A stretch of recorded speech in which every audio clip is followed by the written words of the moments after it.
आतापर्यंत आलेल्या सगळ्या निकालामधून एक प्रभागाचा 17 नंबरच्या प्रभागाचा निकाल येणे बाकी आहे।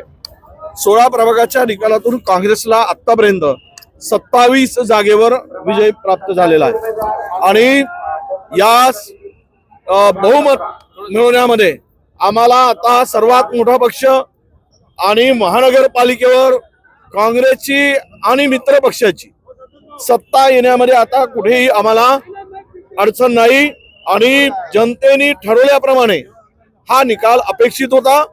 हा सर्व निकाल जो मिळाला, यश मिळालं, हे चंद्रपूर वासियांनी ठरवून जो भ्रष्टाचार या महानगरपालिकेमध्ये झाला, या महानगरपालिकेचं संपूर्ण वाटोळं केलं गेलं, त्याचा बदला जनतेने घेतला आणि महाविकास आघाडीला मी असं म्हणेल की काँग्रेस आणि मित्रपक्ष आमच्या जे बहुमत दिलं त्याबद्दल चंद्रपूर वासियांचं मी मनापासून आभार व्यक्त करतो आणि चंद्रपूर वासियांना मनापासून शुभेच्छा देतो।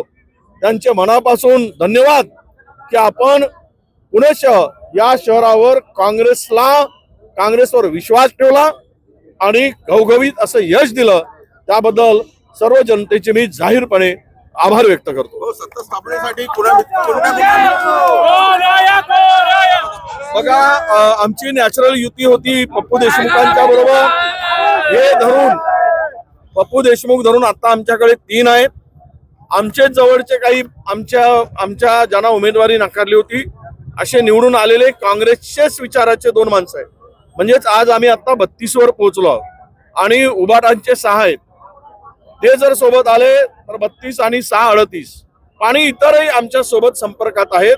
40 ते 41 42 पर्यंत हा आकडा जाईल आणि निर्विवाद बहुमत आम्हाला प्राप्त होईल आणि विजय आपला सत्ता स्थापन करण्यामध्ये आजही अडचण नाही आणि उद्याही अडचण येणार नाही। सत्ता स्थापनेसाठी शिवसेनेशी म्हणजे उभाटा गटाशी बोलणी झाली आहे का तुमची? आमचं बोलणं झालं आहे, त्यांना शुभेच्छा दिल्या आहेत, ते मिरवणुकीत आहेत आणि त्यांच्यावर बसणार आम्ही।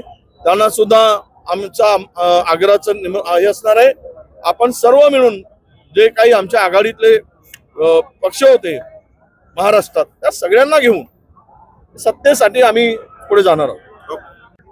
विधानसभेच्या निकालानंतर जे काही महाराष्ट्रातलं चित्र उभं झालं त्यानुसार 16 आमदार आमचे, परंतु आजही आम्ही अनेक महानगरपालिकेमध्ये लातूर असेल, कोल्हापूर, चंद्रपूर, अमरावती, भिवंडी अशा अनेक महानगरपालिकेवर आम्ही आमचं वर्चस्व स्थापित केलेलं आहे।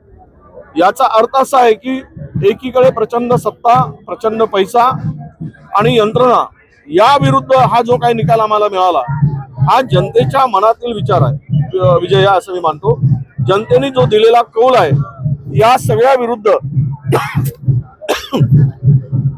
म्हणजे सत्ता, एजन्सी, पैसा आणि मतदारामध्ये घोळ, या सगळ्यावर मिळालेला हा जो काही विजय आहे हा निश्चितपणे काँग्रेसला पुढच्या वाटचालीला एक उत्तम यश आहे असं मी मानतो।